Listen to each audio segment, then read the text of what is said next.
welcome to LeeReads, where I talk about the books I've been reading and enjoying lately. I've been noticing that my bookshelves feel a little bit tight, so I cast a critical eye to see what books might be on there that I don't love and or that I never plan to reread, or books that I was interested in the past but now I'm a little less interested in.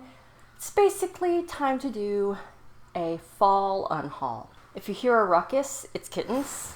Perhaps unexpectedly, I have two recent Ali Hazelwood books. Her most recent release, Not in Love, and her young adult contemporary romance release, Check and Mate. I really thought this one was cute, but I'm not going to reread it. This one I started and wasn't really driving with. It's a different tone than her other contemporary STEM romances, which she does address in the foreword, and it just wasn't really what I was in the mood for from her. While we're talking about romance, I have a 2-book bind-up of Lisa Kleypas. I discovered Lisa Kleypas at the end of last year when I was recovering from my surgeries. She writes Regency-era historical romances, and I really loved 2 series that I read by her that kind of intermix. I started the Hathaway Sister Quartet, and I'm not loving it. I'm in the middle of the second one, which I've put it down for a while now, and these books are available on Hoopla for free. I mean, the audiobooks are. So when I feel like finishing that series, I think that I will read it on Hoopla, but I'm going to get rid of the first books in that particular series.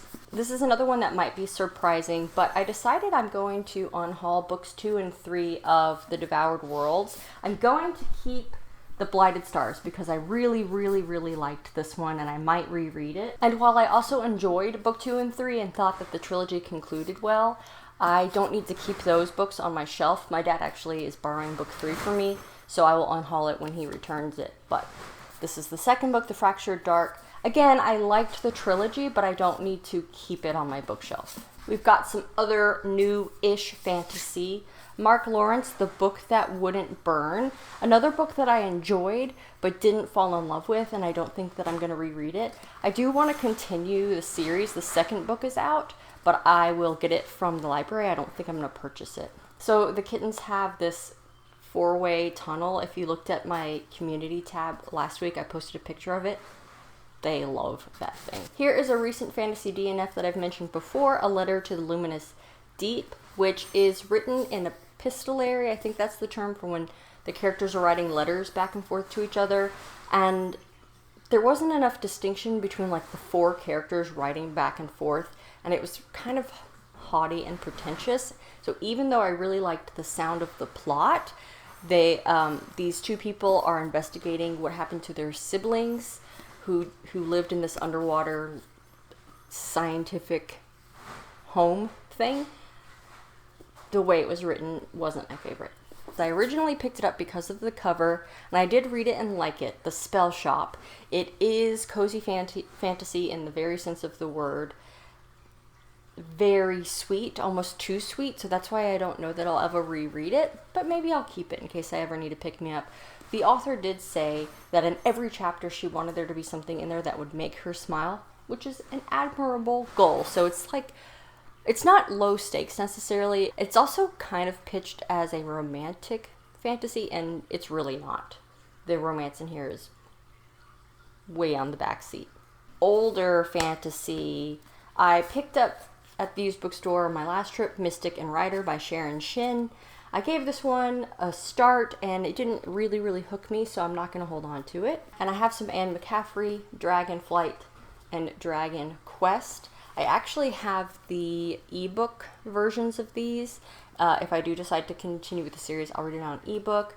I like the series, but also there's some problematic issues with the bonding of the dragons to the humans and the mating and things. That's a little bit disturbing.